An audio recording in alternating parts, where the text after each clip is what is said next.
WordPress Accessibility Day 2024. Captchas and other gotchas. Make sure your secure website is accessible. With speaker AmyJune Hineline, Certification Community Architect at the Linux Foundation. This presentation was recorded October 2024. Hey, everybody. Wanted to welcome you to WordPress Accessibility Day 2024. My name is Simon Meyer, and I'm the founder and CEO of Pedal Point Solutions. If I'm looking away like this, I'm not being rude. It's just that I have low vision and a big monitor with text over here. But I want to thank you all for joining us for this session called Captchas and Other Gotchas. Make sure your secure website is accessible with AmyJune Hineline. AmyJune is the certified community architect for the Linux Foundation. She is responsible for supporting the certification team's efforts in building and maintaining exams and related documentation for exam products in the Linux Foundation's certification portfolio.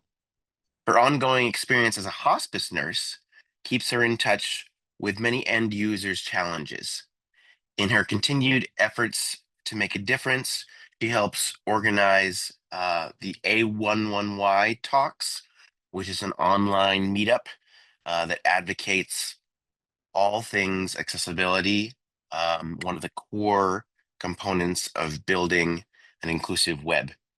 AmyJune also helps communities discover how they can contribute and belong in more ways than just code. And remarkably, her ability to eat with her elbows on the table has wowed the world. Please feel free to add your questions in the Zoom Q&A section, and we'll answer them at the end of the presentation. Also, use the chat to connect with other attendees. And with that, I'd like to turn it over to AmyJune. Thanks so much. Thank you, Simon. That's a really nice introduction. I'm going to share my screen because that's why everyone's here. Simon did a really good introduction. I barely have to say anything my first couple of slides. I do want to do a couple housekeeping things though. I know that there's captions here, but I'm going to show you a little trick with Google Slides. They're not the best thing to work with in the world, but there's this really nifty thing if captions aren't enabled, if you're at like a live conference. So if you see in the corner of my screen, I'm hovering and I hover over these three dots, I can enable captions here. You have to be logged in. But I do text size large with the text position at the top, and then I toggle them on, and automatically there's captions at the top. I'm going to turn them back off because it'll interfere, but I always like to share that that is something that you can have in Google Slides for like the bare necessity of captions. Also, there's images in my slide deck, and this some of the images are for decoration, but if they do add context or they're kind of funny, I will describe them for people that visually can't see them. I think that's about it. And then if you want on the website, and then here is a link to the slide deck if you need to follow along. It's a bit.ly link, WPA11Y with a hyphen 2024. Simon did a great job introducing me. My name is AmyJune, never Amy, never June, always title camel case AmyJune. For those that can't see me visually, I'm a white woman with dark blonde hair wearing glasses and a really cool mushroom shirt that I got when I was like 14 years old. It's one of the favorite shirts I like to present in. This is a picture of Spotty McSpots-a-lot. We call him Spot for short. If there's any typos in the slide deck, we can assume that he ran across the keyboard and did some designing for me. And he's a really lovely white and gray tabby. And in this picture, he's smelling a bouquet of pink and yellow flowers. So today's agenda, I do admit it's going to be a little bit redundant for some folks. Some of the basic accessibility content I talk about at the beginning of each section might have been presented in some of the other presentations today. But since this might be one of the only talks you go to, or maybe it's the first talk you went to, and the fact that it will be a recording standing on its own, I still feel the need to share the basics. I think that's super appropriate. But we're going to talk about some of those accessibility guidelines. I'm going to sprinkle in some WCAG guidelines around security throughout the presentation. And then we'll also talk about alternatives and how to make our websites more accessible. Before we get started today, I know that this particular logo comes from the Drupal community, but this is just as important in the WordPress community. So in the light of a prominent hosting platform in our communities and their decision to host web presence of hate groups, I want to take a moment to remind folks to be sure that your hosting platform's accessible use policy prohibits the platform from hosting organized groups designated as hate groups when adequate evidence has been provided of such a designation. That was a mouthful. But if you want to learn more about why I included this slide, you can go to nohostforhate.org because hatred of any kind is so unacceptable. Okay, so into the presentation. First, we'll talk a little bit about WCAG, the Web Content Accessibility Guidelines. This is a goal. It shares a single standard for web content accessibility in our digital apps and things like that. It's really made for web content developers, people who author our tools, people that develop our evaluation tools, and really anyone who needs a standard for any sort of web accessibility. And I want to remind folks that accessibility, inclusion, and user experience are very different things. They complement each other, but they are different. So what makes content accessible? There's 4 broad parameters, and we'll look at each of those today and how it comes to like how we get into our website securely. We want to make sure that we accommodate visual needs. So we need to make sure that our content is easy to quote unquote see. The CDC reports that over 12 million people in the United States alone live with vision loss or some sort of vision disability, and 1 million are completely blind. But we also have to remember, like, I can see a little bit without my glasses, but if I go outside and I'm waiting for Bart and I have my cell phone out, that glare keeps me from being able to see, or if my cell phone screen is cracked. And this is an image of a woman with a rainbow going across her eye. We want to make sure that we accommodate motor needs. So we make sure that our assets and products are easy to interact with. This is people who lives with a palsy from Parkinson's, or paraplegia from ALS, or an accident. And it could be, someone like me, babysitting and holding a baby on a bus and only having one arm to scroll. And here we have a woman in a striped shirt writing in a notebook, and she has a prosthetic arm. We want to make sure it's easy to hear, so we accommodate auditory needs. This addresses people who are in noisy environments or quiet environments and rely on captions for that audio, but also helps our deaf and hard of hearing friends as well. And there's a picture of a sign right there. And that last parameter is making sure that we accommodate cognitive needs and that we make our websites easy to understand. This can be people who are distracted or have a difficult time focusing, and the images of a mother and a young child who has Down syndrome looking at a recipe on a cell phone. So those broad parameters actually have an acronym that go with them. It's POUR, it's perceivable, operable, understandable, and robust. Perceivable means that you can use your interface by means of your senses. Operable means that you can and successfully use buttons, interactive elements, controls, and navigation. Understandable, that means our users can understand the content of our page and remember how to use the interface from page to page. Remember how websites for a while had different type layouts on every page? That makes it harder for people to understand how to use your website. And then the last one is make sure that you have a robust website. And this refers to the fact that people access our website and content in different means, like assistive technology. This can be how they access online documents, like PDFs, our websites, our multimedia, anything like that. And then there's 4 types of disabilities. There's probably more. Most people talk about 3 of them. But remember, as we get older, we become more disabled with time. People do things like, their eyes deteriorate or their hearing goes down. So then there's temporary disabilities, like when we go to the dentist and we can't talk, or we get ear surgery. There's situational disabilities where Faye in the audience knows about this story in particular, not being able to find your mouse or thinking that you didn't have a mouse for a long time or it was out of batteries. And then we have permanent disabilities. These are disabilities that people live with all of the time, all day long, all the hours. And the new one that I came across that I like to talk about, I learned about it a couple of years ago, was episodic disabilities. These are perhaps things like cancer, HIV, diabetes. They're lifelong conditions where some people have better days than others. It means like we have periods of fluctuating good health and ill health, and our needs are inconsistent. Depression can be episodic. And then, of course, not every disability can be seen. We hear about invisible disabilities. These can be headaches. Someone posted migraines, dizziness, brain injuries, and hearing and vision loss isn't always visible either. So it's really about providing equal access because it's a basic human right and not a special privilege. So I don't want to hear the word special needs anymore. I just want to hear human rights.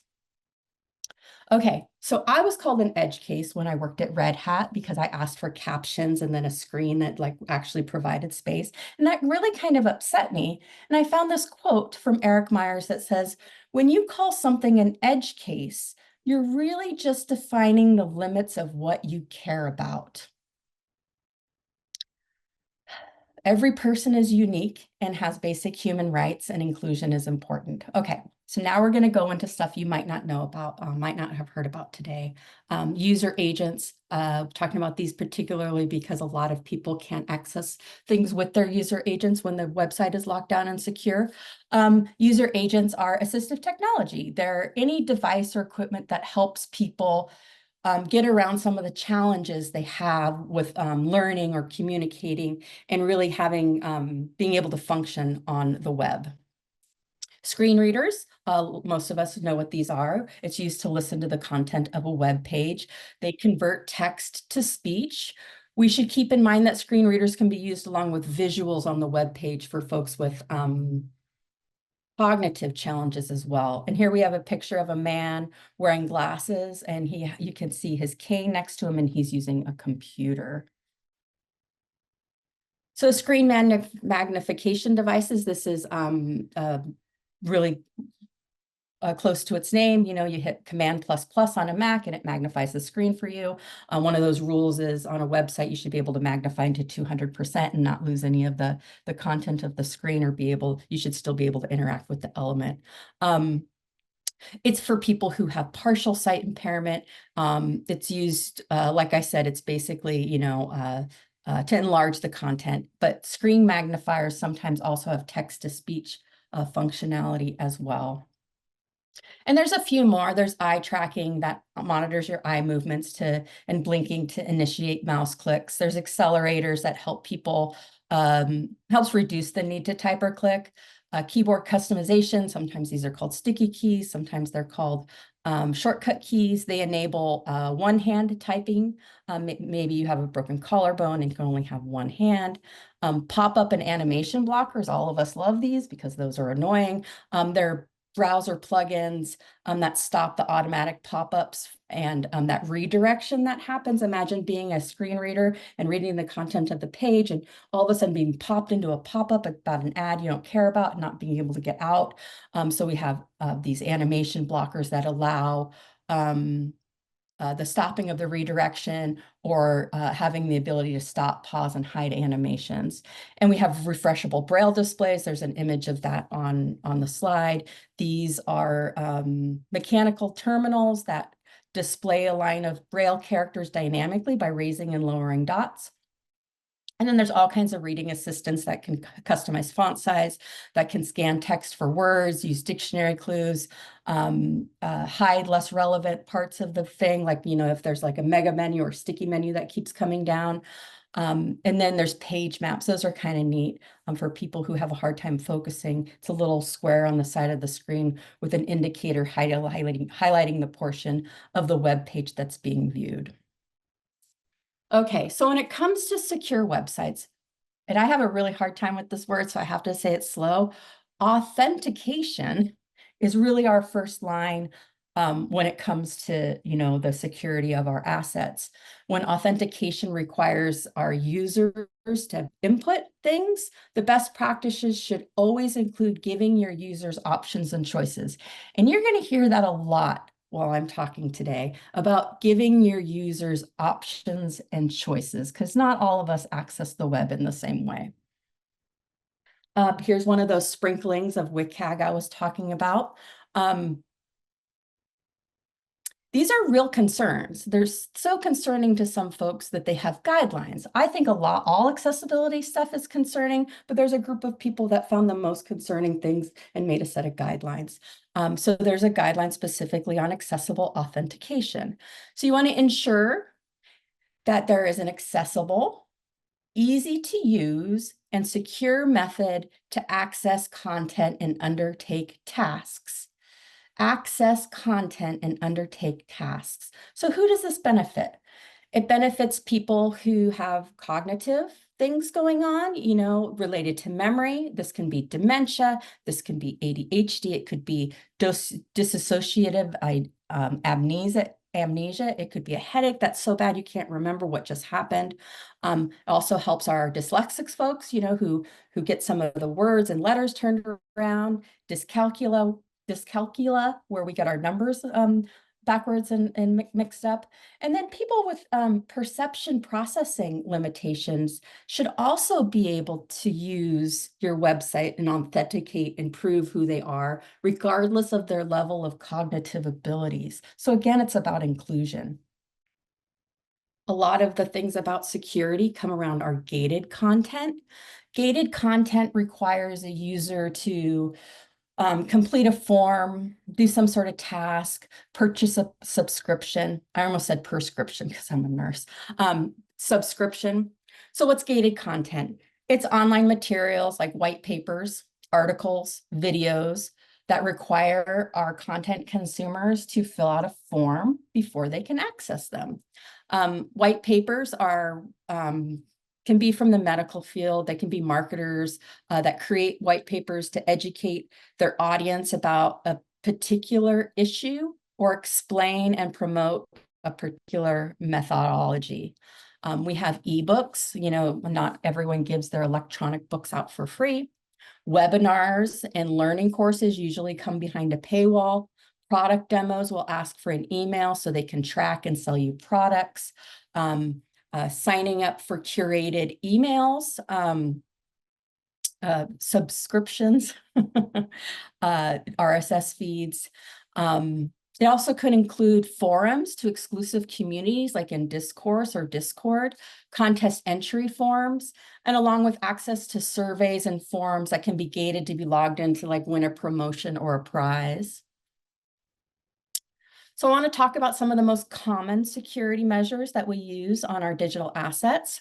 The first one being Captchas. So what is a Captcha? It's an acronym, and it means completely automated public Turing test to tell computers and humans apart. Are you a bot? We've seen them as simple as in this image. Well, this isn't really that simple. That's a bad word to say, straightforward. We've had to listen for letters, maybe do a math puzzle. Often lately, and this is sort of the best thing that you can do, is we'll see a checkbox asking for a human or a bot. I want to talk a little bit about the image up here. It's captioned. We see a lot of these captchas where you have to pick all of the bridges or all of the boats, all of the stoplights. One, if you don't have visual access to the image, you can't do that. And I'll talk about that more, what you should do about it. and why these captchas exist. But this one specifically is a culturally specific captcha. And if possible, we want to avoid users identifying objects that are specific to one culture or context or have regional differences in appearance. Like British users won't identify crosswalks because crosswalk is an American term. In this CAPTCHA, it's a bunch of puzzle devices and ask users to find a yoko, which I had no idea what it was, so I wouldn't be able to finish this this puzzle. So here's another CAPTCHA. It's asking the person who sees this. It's a sight one, and it also introduces mobility. It says when you see exactly 2 arrows pointing up, touch done. So 1, you have to be able to see which arrows are pointing up. 2, you have to be able to press that button in time. Not everyone can see the screen and identify images. And we talk about standard image accessibility because that's one of the tenets of an accessible web is image text alternatives to images. But when we provide alternative text, it defeats the purpose of weeding out the machines because now they're able to parse it. They're able to read the alt text. Sometimes we see simple questions like 4 + 2. You know, again, this can be challenging for folks with cognitive processing issues. This CAPTCHA is algebra. Like, I might know what this is because I'm a math major, but who really uses this kind of stuff in day-to-day life? Who knows what a sign is anymore? So these complicated CAPTCHAs don't allow everyone free access. So we want to make sure we provide alternatives to the CAPTCHA that are accessible for your entire audience, including people with vision, hearing, and neurocognitive disabilities. And we'll talk about alternatives in a little bit. Timers and time-based passwords are really common security measures. But people with disabilities may require more time to complete some of these activities, and time sessions can pose problems. Someone who has a reading disability like dyslexia will likely take longer to read the instructions and understand what's going on in a form. Someone who is deaf may be more comfortable with sign language than they are with written words, so it might take them longer to parse the information too. This also holds true for people whose your set language on your page, they aren't native speakers. So if this is an English presentation, you know, someone who is English as a second language might take longer to parse the information as well.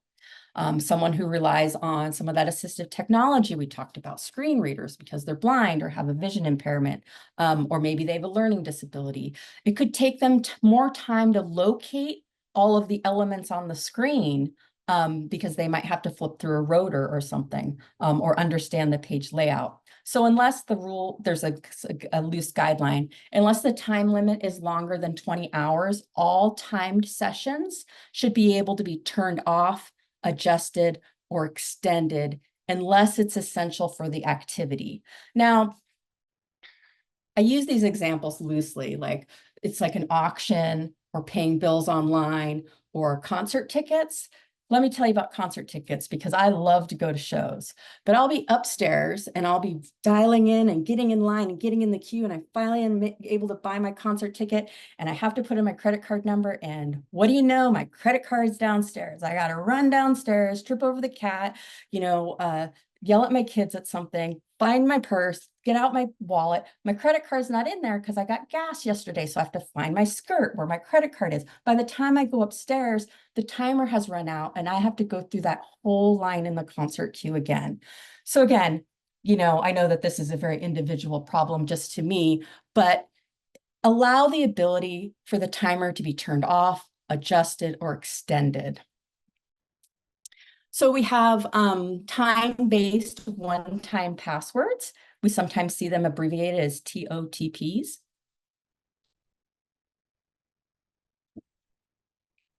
But this might be problematic for folks with sight or cognitive or motor skill disabilities.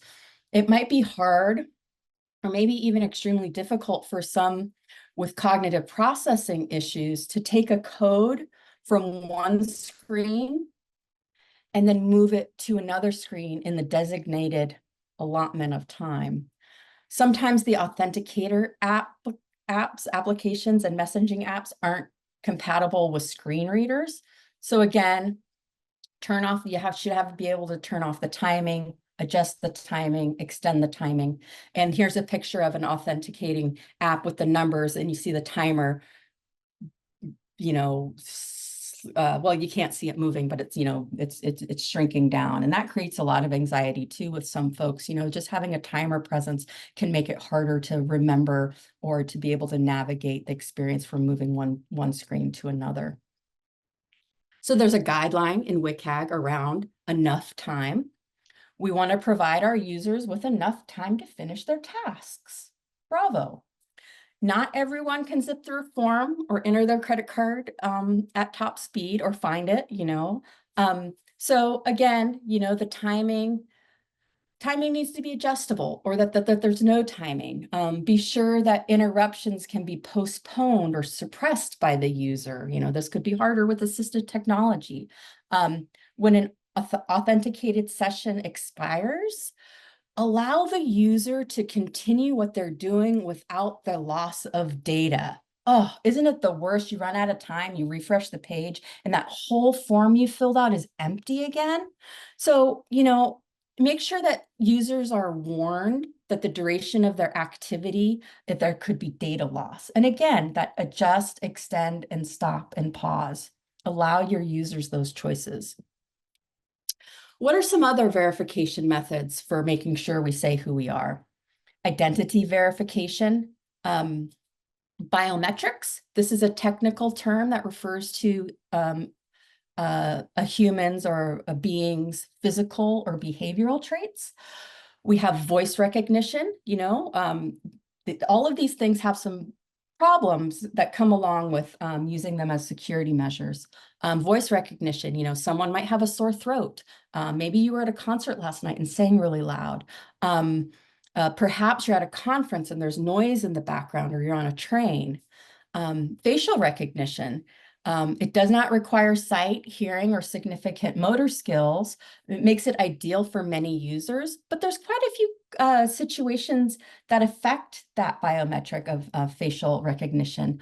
When we were wearing masks during COVID, it affected me when I was in customs coming through having a mask.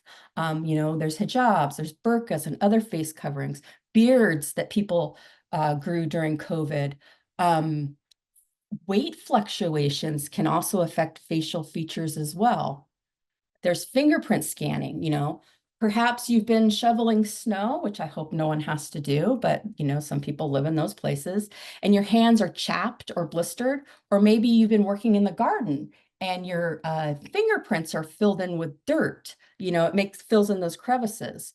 There's always the possibility that someone doesn't have any hands, or they did and now they don't, or maybe they don't have use of one of them temporarily because they're holding something or have a broken collarbone. The last biometric I'm going to talk about is eye recognition. Eye recognition is great. It can tell twins apart because it uses the irises for matching. But, what if we logged in the first time one way, we don't log in for years. We have cataracts, or maybe we have the loss of an eye. In this image, there's a woman wearing a facial covering. We have multi-factor authentication, MFAs. Lots of times, I opt, I'm not sure what everyone else does, but I opt to get SMS, phone text messages. These are texted codes.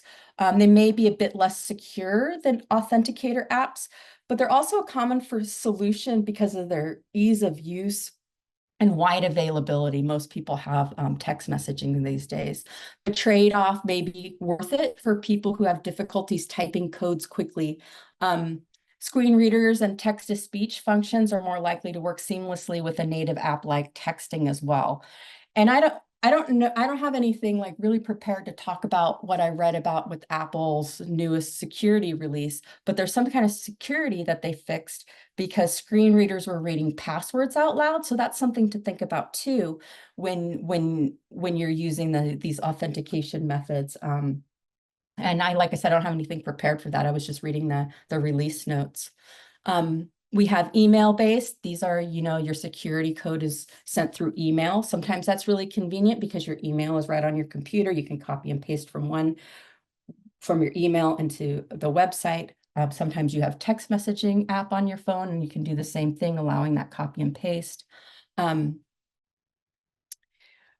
Connected tokens, these require a plug or a dongle that you insert into your device and may require a second step like pressing a button or using a biometric challenge, but they do not require users to input a code, making that multi-factor authentication process a little bit more accessible for users who live with motor, visual, and cognitive disabilities.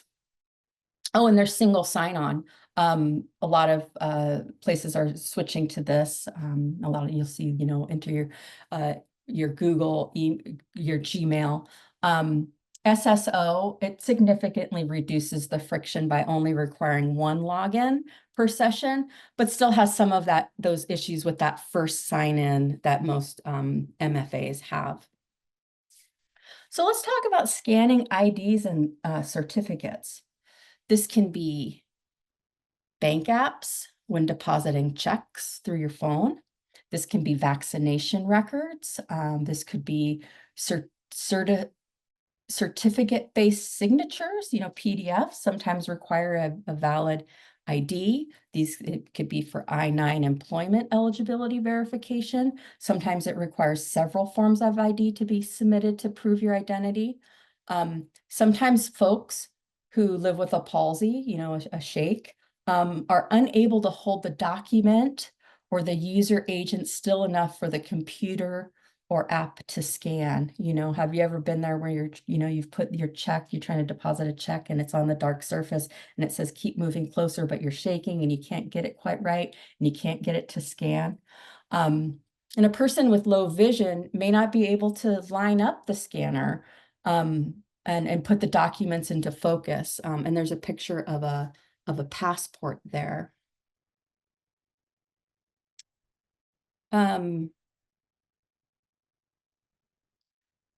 What can we do about hidden passwords? Well, we can have label form controls. We can allow copy and paste functionality to work in these tools as well. We can allow tools to fill in credentials. And I'm going to describe this image because I really think this is the best way that you can help your users with these hidden passwords. This is an image of someone trying to log into a Gmail account. And enter your password, and there's a checkbox that allows you to show the password so you can see if you entered your password correctly. And this really affects you when you've entered your password 2 or 3 times and they say you only have 1 attempt left and then you're logged out forever. So having that ability to show the password helps people identify what mistakes they've made. I know that I type faster with one hand than the other, so sometimes I get a capital letter when it shouldn't be, or my A and my M are backwards with my name. Proctoring. So I work at the Linux Foundation helping build exams. And so proctoring is something I never really thought about before, but I've been thinking about a lot recently. Proctoring can be for tests. It can be for making sure that people are doing a task that is specified. It involves monitoring attendees, task takers, so they can complete their task and be watched. Ideally, this is a process overseen by a third party that's neutral. Sometimes it's conducted through a webcam in most online proctoring situations. But authentication failures can happen and privacy concerns are introduced when verifying examees. Have you ever tried to take an exam and you're trying to hold up the ID and the voice comes on that says they can't do that, or there's something in your background? So does your proctoring solution support and integrate with assistive technology. Can you be observed and use your screen readers, your alternative keyboards, or your graphic organizers?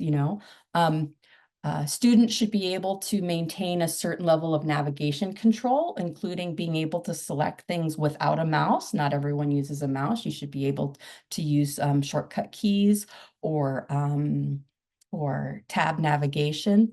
We should be able to use speech-to-text software. Sometimes they don't want that because they're afraid people are going to hear, people are going to cheat and write the exam questions down. But proctors can ensure the software is used appropriately by monitoring the exam environment. Hearing aids, you're not supposed to wear things in your ears, so some people have to go like this and they have to prove that it's a hearing aid. So proctors can verify hearing aids as genuine accommodation tools and not for accessing unauthorized information, either coming out or going in. Assistive keyboards and mice, proctors should be able to know that these devices are solely for accessibility purposes and not for cheating. And the same thing with text magnifiers. Here is an image of someone with long hair. You can see a cochlear ear device, and they're reading their phone.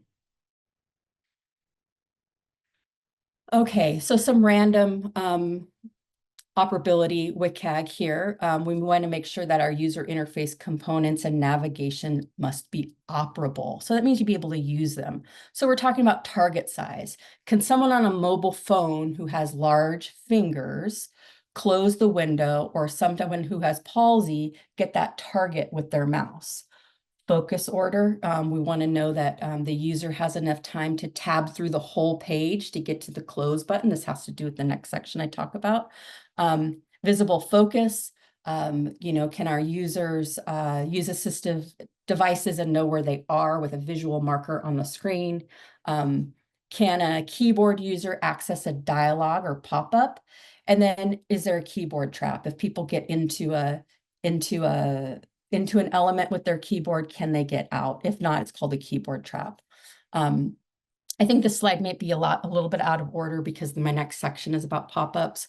So I have a little description about what an accessible module dialog is. It's one where it's managed properly and the correct information is exposed to the screen reader. And we can do this. It's pretty straightforward. We use native HTML5, and then we use ARIA. It can provide the necessary semantic information. You can use the CSS to theme the appearance, and you can use JavaScript to manufacture the behavior. So leads into alerts, modals, and other pop-up-y type annoying things. JavaScript pop-up windows should only be used if it adds significant advantage in the functionality. Because think about it, what if someone has JavaScript disabled? A lot of people do. So if you do have a pop-up that opens a new window or a new tab, either with that target attribute or with a script, then add a label that the link is opening it up in a new window or tab. Because think about like people who are using, screen readers or even on visual browsers, they're confused when they realize that they're on a new window and they try to hit the back button and it's not working. So letting people know that a new window or tab opened up is the best thing to do. You want to avoid disabling scroll bars and resizing options because people with low vision may need to resize windows to accommodate larger text. So provide no script alternatives. And this image is an image of a pop-up where there's a postman pointing to the ability to sign up for a email list. Okay, so alerts and status messages. We want to be able to provide a means to turn off non-essential alerts. So if it's not important, we want to be able to escape that quickly, either with the escape button or by, highlighting focus on our main content. We want to make sure the use of color and hidden icons are not used as the only means of conveying important information. because remember, some folks won't be able to distinguish between colors. This one is a alert message in Drupal once you have finished a node, but you can see it's like light green background with kind of light bluish text, not the most accessible on the planet. This doesn't help. Well, it not only does it help, our visually disabled people, but it also helps people who might have a glare on their screen as well. And surprise, surprise, there's a WCAG around status messages. So make sure users are aware of important changes in content. And you do that, remember we talked about this, in a way that doesn't interrupt their workflow. That's what makes those things annoying, is when it interrupts us. So make sure that you use appropriate roles and properties assigned it to status messages. The new content is spoken by the screen reader in such a way to assist the blind and low vision users, because most sighted users can observe text peripherally when it's added to our view. So what are some status messages that might come up? Presenting a message about the number of search results returned, perhaps informing the user that the application is busy, have to come back later. Displaying information about the progress or the completion of a process, that spinning wheel. But really simply, this guideline means that the status message should be clearly labeled as such in the website's code base, so that the assistive technology, such as screen readers, can identify them and decide how to relay them to the user. Because people who are native screen reader users do have settings for that sort of stuff, or are accustomed on how to use those rotors and avoid them. There's another WCAG guidelines about input.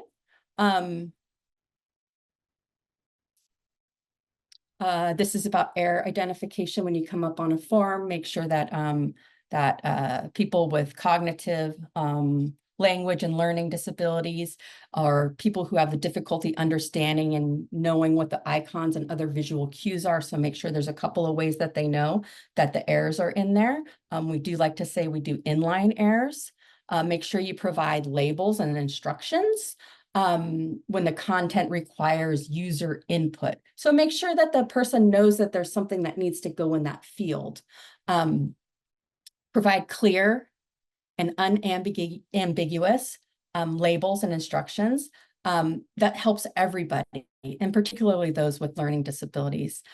Error suggestions. This is if your input error is like perhaps automatically collected and detected, then the suggestions are provided to the user, with the exception of if it jeopardizes the security or purpose of the content. So providing information about how to correct input errors for people who have learning disabilities to fill out those forms and inputs. Most of these are passwords or so security numbers. Make sure that they understand the nature of the input and how to correct it. People with motion impairment can reduce the number of times they need to change an input value as well. So what have we learned today? Oh, I'm almost at time, so this is perfect timing. What have we learned today? We want to be able to allow our users to copy and paste details into our username and password fields. We want to allow our users to use external references for their details, either as memory aids or to avoid transcription errors. We want people to be able to enter data from documents on their computer or password managers, by making it, that goes back to that copy and paste. Remember, when we switch screens, sometimes people lose or transpose those numbers. Provide users with a method to authenticate that does not involve a password. In cases where users can't remember their password, provide an option, to send a magic link to their email where they can click on the link and, log in that way. Also code your input fields with the appropriate type. Password fields should have a type that says password on it. A number field should have a type that says number. Providing that correct input type allows people who are, and operating systems, but people using assistive technology to know what they're expected to input, the correct method to input.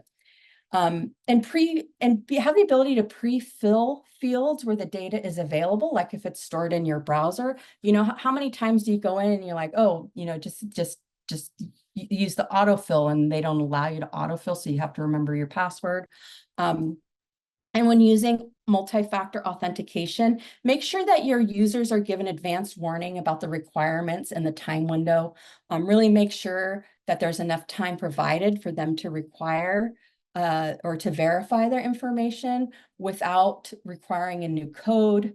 If we do have those short windows, provide an accessible alternative, allow users to access requirements to be able for multi-factor authentication, you know, having those different apps available. And then 2 last things on CAPTCHAs. Users with visual impairments may not be able to use those image CAPTCHAs. And there's a picture of a CAPTCHA here, and you can see that there's alternative ways to use this CAPTCHA. There's the option to fill in the letters as you see them. There's the option to change the letters if maybe try again with a different letter combination. There's the ability to also see it. Or hear it, I mean, so you can hear the letters said. And then remember not to use those cultural specific CAPTCHAs. So again, kind of the main moral of this presentation is always provide your users with alternatives. And with that, I'll scroll to the last screen. You can find me on LinkedIn as Volkswagen Chick. That's probably the easiest way and the best way to like have conversations and that sort of thing. And I want to thank everyone who came. I know there was lots of things happening in the chat, but I did not see any of them except for when Bet put in migraines. Thanks so much, AmyJune. That was really helpful and informative. We do have a few pretty good questions here in the Q&A. So I'll go through those. David asks, are honeypot fields in online forms accessible when they are designed to block submission of form completions by abusive bots? If so, what accessible alternatives are there to stop malicious bots? Well, And it may be honeypot, helpful to go ahead. define what a honeypot is with this, because Well, some I don't people know might what a know. honeypot is exactly because I'm not working in Sure, that. sure. But I Okay. do know, oh, go ahead. Go ahead. Go ahead. I was just going to say, I know honeypot is one of the more productive ways for spam prevention, rather than like our CAPTCHAs and our reCAPTCHAs and stuff like that. But that is one of the more successful ways to limit our spam. But with honeypot, you know, it blocks that malicious stuff. So it really is up to the user to be able to like slow down with their input, you know, limit their input, be careful with their input, you know, because we've all been there when we've been on a website and we just enter it so fast that they think that we're a bot. Well, you know, that's a learning opportunity for us to slow down a little bit. Okay, great. Nicole asks, is reCAPTCHA v3 which doesn't involve solving puzzles easier for accessibility? Yes, but I do recommend just the button that asks if we're bots. All right. You Very know, good. the one that just says, you know, the simple checkboxes if you're a bot. Yeah, that's good. Someone asks, do you have any reading recommendations or resources for accessible cybersecurity? So yes, and I will share a link with that. I don't have that offhand. I just came across something the other day when I was doing research for the Linux Foundation on cybersecurity, and there's a whole section on accessibility, but I don't have that at the top of my tongue. There's some really great articles. There's a resource on LinkedIn if you follow, like it's an accessibility working group, and I forget the name of it, and I know that isn't a very good thing to be either. But if you follow a lot of those, there's a lot of articles and white papers on LinkedIn about cybersecurity and accessibility. It's kind of a brand new thing that's opening up as more of us are becoming cybersecurity experts. More of us are moving into cybersecurity that have accessibility backgrounds. So there's a lot of really good information out there. Great, thank you. There are a few more questions, but we are at time. So just want to wrap up. Again, thank you, AmyJune, for this great presentation. And thank you, everyone, for being part of this session. And you can continue this conversation in the chat or on social media using the hashtags pound WPA11Y day and pound WPAD 2024. And we would also appreciate it if you could go to the URL 2024.wpaccessibility.day/feedback to provide anonymous feedback for our speakers on their presentations. You can enter to win a t-shirt while you're there. Invite you to stay tuned for our next session, CSS Tiny Tips, collections of CSS tips for making websites easier to read. And Jen Harries will be starting that at 12 a.m. UTC. And while you're waiting, don't forget to visit our sponsors pages to grab some virtual swag and enter for a chance to win some great prizes. So thanks so much, everybody, and we'll see you right here after the break. Thank you to WordPress Accessibility Day 2024 sponsors. Platinum sponsor 20i. Easily build, deploy, and manage all your projects with 20i managed WordPress hosting. One UI for all your servers, apps, sites, databases, security, DNS, and email. Perfect for agencies, e-commerce, developers, multi-site hosting, and high-traffic sites. Platinum sponsor Equalize Digital. Since all they do is accessibility, every post on their blog is an accessibility resource. You can find webinar recordings, articles, and additional resources at equalizedigital.com/resources. Platinum sponsor WP Engine. WP Engine provides the most relied upon and trusted WordPress products for businesses, brands, and agencies of all sizes. Thanks to our gold sponsors, GoDaddy, Grackle Docs, Gravity Forms, Green Geeks, TPGI, and Yoast.